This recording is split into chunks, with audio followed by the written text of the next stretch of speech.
जय जय श्री राधे, जय जय श्री राधे, जय जय श्री राधे। अध्याय 20। अन्य शतद्वीपों और अन्य लोकों के पर्वतों का वर्णन। श्री सुखदेव जी कहते हैं, राजन, अब परिमाण, लक्षण और स्थिति के अनुसार द्वीपों का वर्णन किया जाता है। जिस प्रकार मेरू पर्वत जम्बू द्वीप से घिरा हुआ है, उसी प्रकार जम्बू द्वीप भी सारे समुद्र से घिरा हुआ है। यह खारा समुद्र भी अपने से दूने विस्तार वाले लक्षद्वीप से घिरा हुआ है। जम्बू द्वीप में जितना बड़ा जामुन का पेड़ है, उतने ही विस्तार वाला यह स्वर्ण में प्लस पाकार का वृक्ष है। भाव यही है कि जम्बू द्वीप में जामुन के पेड़ों की बहुतायत है और पलक्ष द्वीप में पलश यानी पाकर के वृक्षों की भरमार है।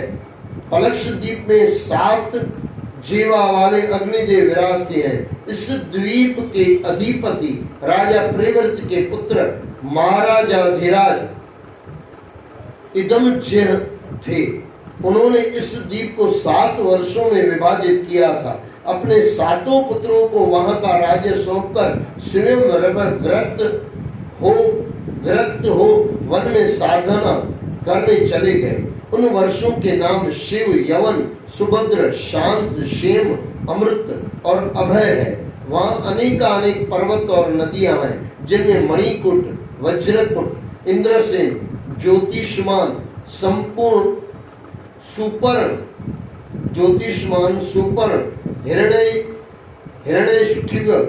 हिरण्येष्ठिव और मेघमाल नाम के 7 पर्वत और 7 ही नदियां अरुणा, नम्रणा, आंगिरसी, सावित्री, सुप्रभाता, ऋतुंभरा और सत्यंभरा प्रमुख हैं।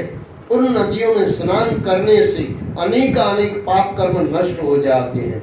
वहाँ 4 वर्णों के लोग निवास करते हैं। हंस, पतंग, उद्वार्यन और सत्यांग। इनकी आयु 1000 वर्ष की होती थी। इनमें देवी गुण विद्यमान थे। वे वेदों के अनुसार सूर्य की उपासना करते थे। वे सूर्य को ही पुराण पुरुष भगवान विष्णु मानते थे। यह द्वीप इक्षु रस के समुद्र से घिरा हुआ है। उससे आगे उससे भी दुगने परिमाण वाला शाल्य द्वीप है। शाल्य द्वीप मंदरा के सागर से घिरा हुआ है। उसमें सेमर के वृक्षों की बहुतायत है। कहते हैं कि यह स्थान पक्षीराज गरुड़ का निवास स्थान रहा है।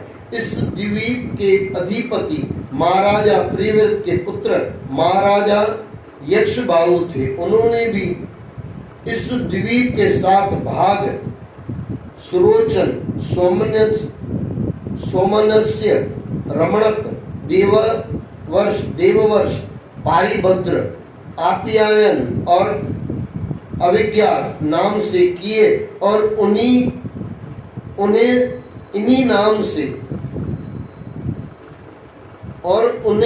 इन्हीं नाम वाले अपने पुत्रों को सौंप दिया।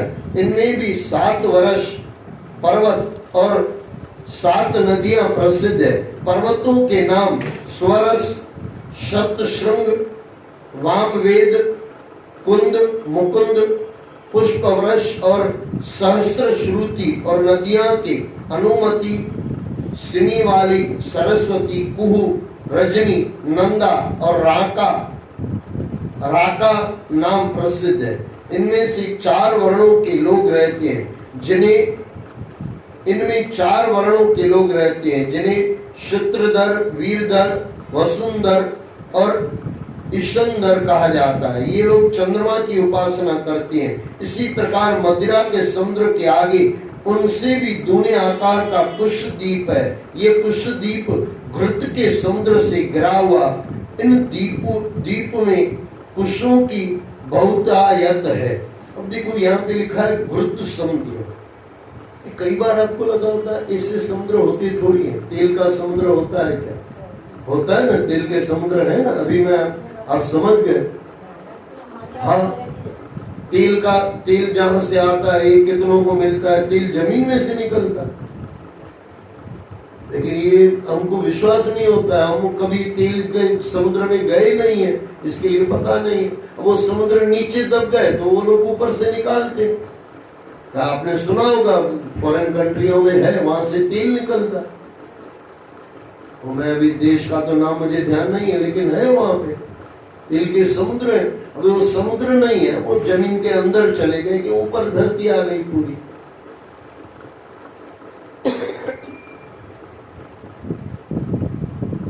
कुशों के ऊपर ही इसे कुशद्वीप नामक दिया गया है। यह अग्नि के समान ही हरदम प्रकाशित रहता है। इस द्वीप के राजा प्रेवृत्त के पुत्र महाराजा हिरण्यरेता थे। हिरण्यरेता थे। उन्होंने इस द्वीप के 7 विवाह किए और उनमें अपने 7 पुत्रों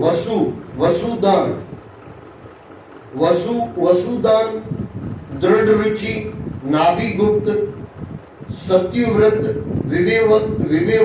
विविक्त और वामदेव को बसाकर स्वयं तप करने चले गए। इन द्वीप में उन 7 क्षेत्रों की सीमाएं 7 पर्वत चतुश्रृंग, कपिल, चित्रकूट, देवानीक, उद्रव, रोमा और द्रवण से जानी जाती है। इनमें 7 नदियां रसकुल्या, मधुकुल्या, मित्रविंदा, श्रुतविंदा, देवगर्भा, घृतच्युता और मंत्रमाला बहती है। इनमें स्नान करके कुश देववासी कुशल, कोविद, अभियुक्त और कुलक वर्ण के लोग अग्नि रूप श्री हरि का पूजन करते हैं। राजन, गुरुत्व समुद्र से आगे उससे दुगनी परिधि वाला क्रोंच द्वीप है। यह दूध के समुद्र से घिरा हुआ है। इसे क्षीर सागर भी कहते हैं, जो श्री विष्णु का स्थान है। यहाँ क्रोंच नाम का एक बड़ा पर्वत है, जिसके नाम पर इस द्वीप का नाम रखा गया है। कहते हैं कि पूर्व काल में स्वामी कार्तिकेय जी के शस्त्र प्रहार से इसका कटी प्रदेश और लता निकुंज आदि शत-विशत हो गए थे, किंतु वरुण देव ने क्षीर सागर से इसे सींचकर फिर से सुरक्षित कर दिया। इस द्वीप के अधिपति राजा प्रेवृत्त के पुत्र महाराजा घृतपुष्ट थे। वे बड़े ज्ञानी और दूरदर्शी थे। उन्होंने भी अपने द्वीप को 7 भागों में विभक्त किया और अपने पुत्रों को वहां का अधिपति बनाया। वे स्वयं श्री हरि के चरण कमलों की आराधना करने वन में चले गए। उनके 7 पुत्र आम, मधुरु, मेवपुष्ट, सुदामा, ब्राजिष्ट, लोहितारण और वनस्पत नाम के थे। उनके क्षेत्रों में भी 7 पर्वत सीमा निर्धारण करते हैं और 7 ही प्रमुख नदियां बहती है। पर्वतों के नाम शुक्ल, वर्धमान, भोजन, उप, वैष्ण, नंद, नंदन और सर्वत्रोभद्र और नदियों के नाम अभया, अमृताघा, आर्यका, तीर्थवती, वृत्ति रूपवती, पवित्रवती और शुक्ला है। वहां पर 4 वर्ण वाले लोग रहते हैं। वे पुरुष, ऋषभ, द्रविड़ और देवक कहलाते हैं। वे जल देवता वरुण देव की उपासना करते हैं। इस क्षीर सागर से आगे उनके चारों ओर 32 लाख योजन विस्तार वाला शाक द्वीप है। यह द्वीप मट्ठे के समुद्र से घिरा हुआ है। इस द्वीप पर शाक के वृक्षों की बहुतायत है। इसकी मनोहर सुगंध इन वृक्षों के कारण ही चारों ओर फैलती रहती है। इसके अधिपति मेघातिथि भी राजा प्रेवृत्त के पुत्र थे। उन्होंने भी इस द्वीप के 7 भाग किए और उन्हीं के नाम वाले अपने 7 पुत्रों पूर्वज्व, मनोज्व, पवमान, गुमानिक, चित्ररेफ, बहुरूप और विश्वधार में बांट दिए। वे स्वयं भगवान की आराधना करने वन में चले गए। इन क्षेत्रों में भी 7 पर्वत और 7 नदियां हैं। पर्वतों के नाम ईशान, उरुश्रृंग, बलभद्र, शतकेसर, सहस्त्र स्रोत, देवपाल और महानम है। और नदियों के नाम अनधा, आयुर्दा, अभय सुपृष्ट, अपराजिता, पंचपदी, सहस्त्र श्रुति और निज घृति है। इस वर्ष में ऋतुव्रत, सत्यव्रत, दानव्रत और अनुव्रत नाम के 4 वर्ण हैं। ये सभी वायु रूप श्री हरि की आराधना करते हैं। वायु भगवान द्वारा वे प्राणों की रक्षा की कामना करते हैं। इसी प्रकार मठे के समुद्र के आगे उसे दुगने विस्तार का पुष्कर द्वीप है। वह मीठे जल के समुद्र से घिरा हुआ है। यहाँ स्वर्णमय पंखुड़ियों वाले लाखों कमल के फूल है। इसी प्रकार इसे पुष्कर द्वीप यानी कमल द्वीप कहा जाता है। यहाँ ब्रह्मा जी का आवास है। इस द्वीप के मध्य में मानसोतर नामक एक 10,000 योजन ऊंचा पर्वत है।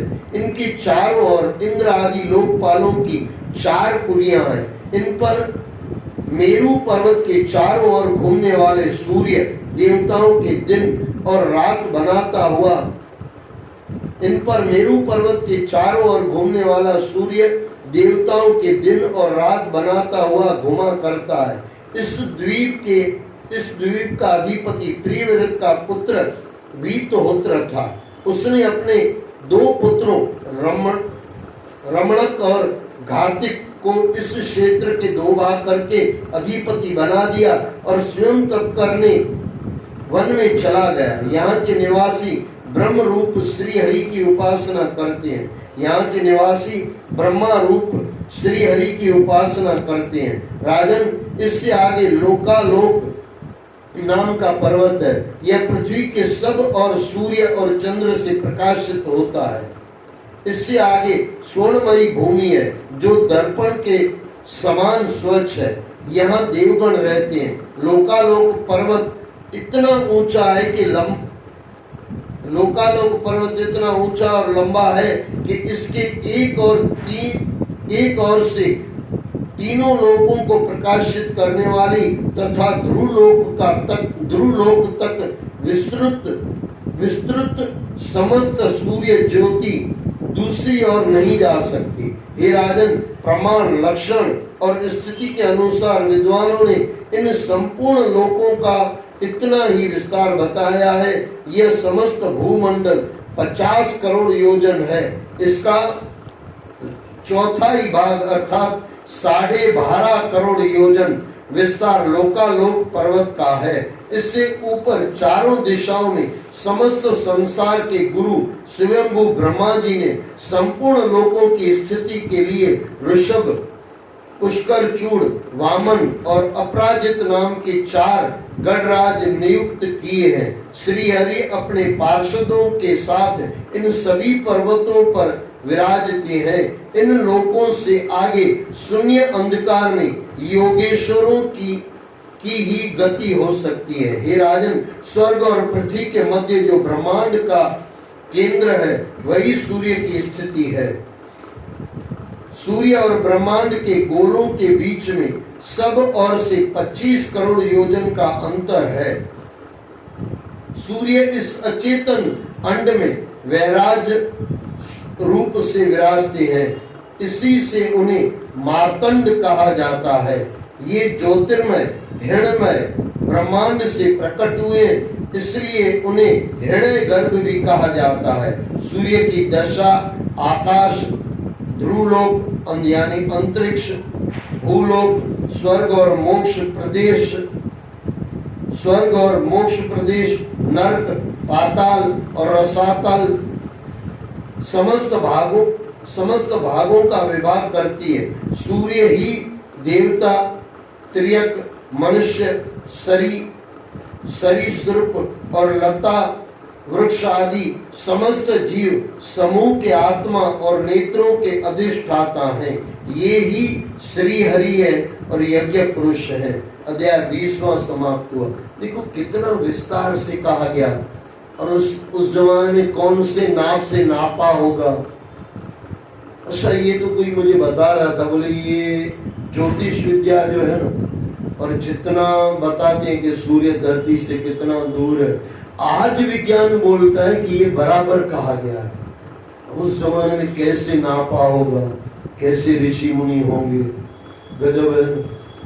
आज आपको कोई बोले सूर्य का माप, ये सूरत की धरती का नाप लेके आओ, वो तो आप कंप्यूटर में जाओगे, वो सब करोगे तब पता चलेगा। उस जमाने में कुछ कंप्यूटर थोड़ी था, उस जमाने में गूगल भी नहीं था। उस जमाने में और बाबा थे और सब बाबा लिख के गए। कितनी बड़ी बात है और सच्चाई है। आज जो भी मिलते हैं सब बड़ा प्रमाण मिलते हैं कि ये सब सत्य है। कितनी बड़ी बात है। अगर पहले का युग समझ लो, पहले भी इतना चांद को छुआ गया था, ऐसा नहीं कि अभी छुआ गया।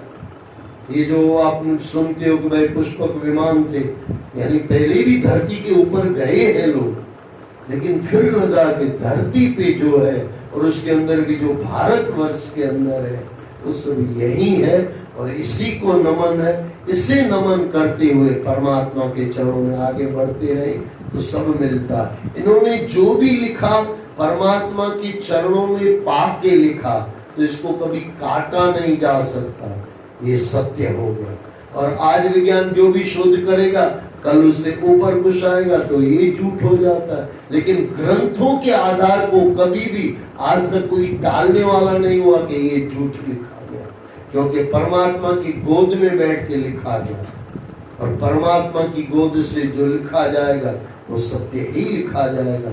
आदि अनादि सत्य हो जाता है। आद सच जुगाद सच है भी सच, नानक होसी भी सच। जय जय श्री राधे, जय जय श्री राधे, जय जय श्री राधे।